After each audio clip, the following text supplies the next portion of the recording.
Morning everybody. Just a bit of an update video. I'm reading off an iPad here, so that's my notes. I don't actually post videos often, mostly because we're not about gathering likes and subscribers. It's important if you can subscribe to the YouTube channel, mostly because if we put a video out, you'll get notified of it, but not for any other reason. It's probably the first opportunity I've had to really thank Mark Atwood publicly for what he's done. He's an amazing guy. And without his help, I doubt that we could have got this out to as many people as quickly as we did. We are going to be doing a follow-up in a couple of months' time, another show with him, and we'll be using some real people with some real results at that particular point of time. So if you do get some results, although we have to limit the numbers from a convenience point of view, when we do the follow-up shows, if you think that you've had a really remarkable result, please reach out to me, let me know so that we can include you in that if that's possible. Our website is actually zetapotential.com.au. Now you can jump on that if you need extra product, or if you want somebody to subscribe to the course if you've recommended it. And always, of course, the podcast on Mark's show, share that widely, because it helps describe what the product is and how it works. The course itself obviously is self-explanatory, and it will always remain a pay what you want course. It's never going to be anything else.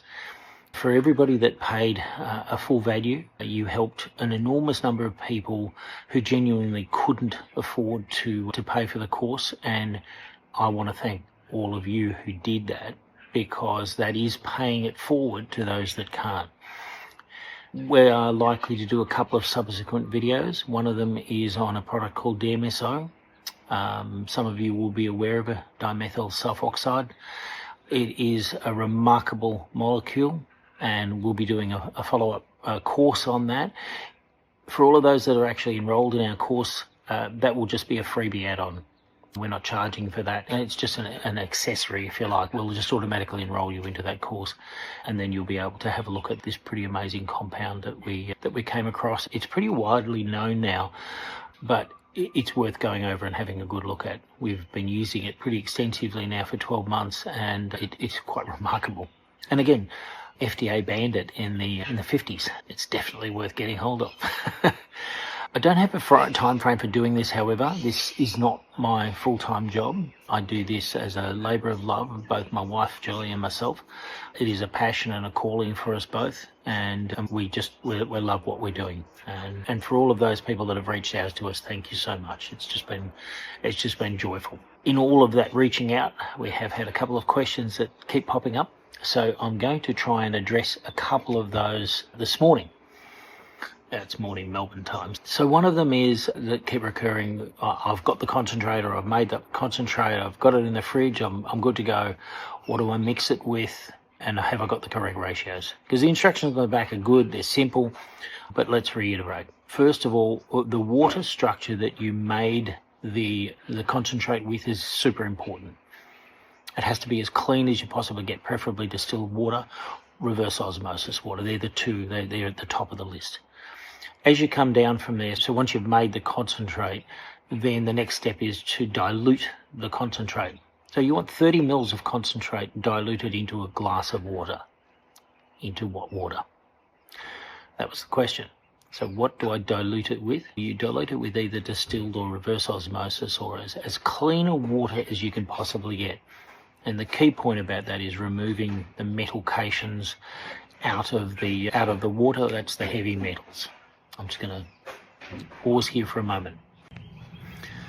So when you filter water, one of the major filters will be a heavy metal filter. As long as you're taking out the heavy metals as well as the other toxins, that's going to work reasonably well. But the best yet, obviously, is reverse osmosis, because it removes everything, although you do need to remineralize it. And I had some questions about vortexing, which I've actually brought up with Mark about the vortexes they use, and I am getting some more information on that, and I'll probably do a separate video because we'll probably get one of those and install it.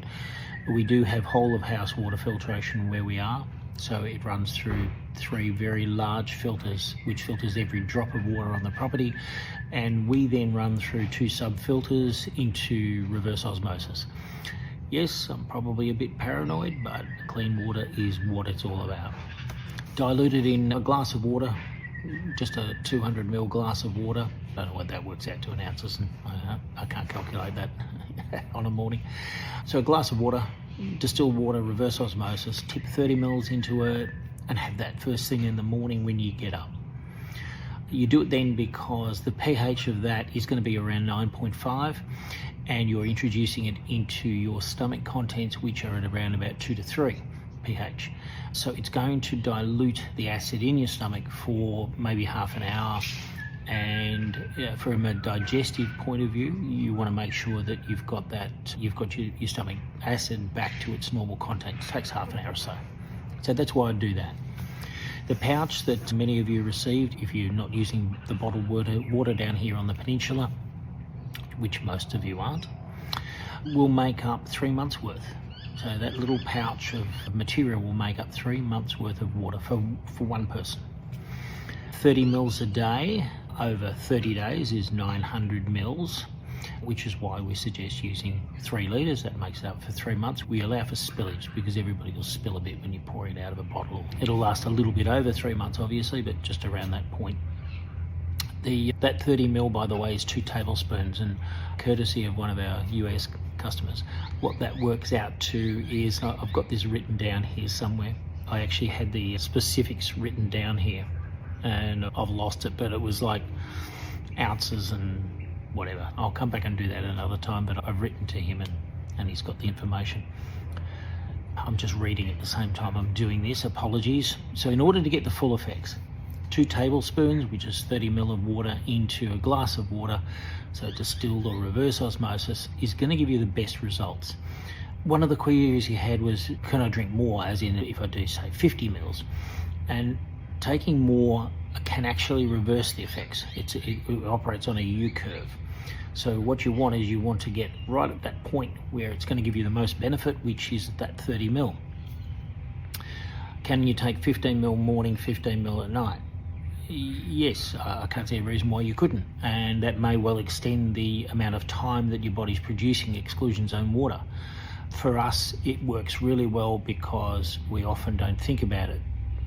Later in the day, life takes over and you've got too many things to do, so we tend to have our glass of Zeta first thing in the morning, and then we don't think about it. And I've covered that point. The most important part of this is consistency. Getting that consistency of taking it every single day, because that's where you see the results. We noticed that when we got our consistency, when we focused on what we were doing and we had it roughly at the same time every morning and we did that, we got very quick results in a short space of time, which is what we want for you. One of the other questions I got was in relation to underlying medical conditions. Now, obviously, I'm not a doctor. So but I have used myself as my own guinea pig, so I'm going to tell you what I would do. If you do have an underlying medical concern of any description, then the first thing you should do is get a baseline. Now, often that involves some blood work. You can ask your doctor if they can do an extensive blood work. That means beyond the normal set of parameters that they use. And what that does is give you that really good baseline of information that you can work off.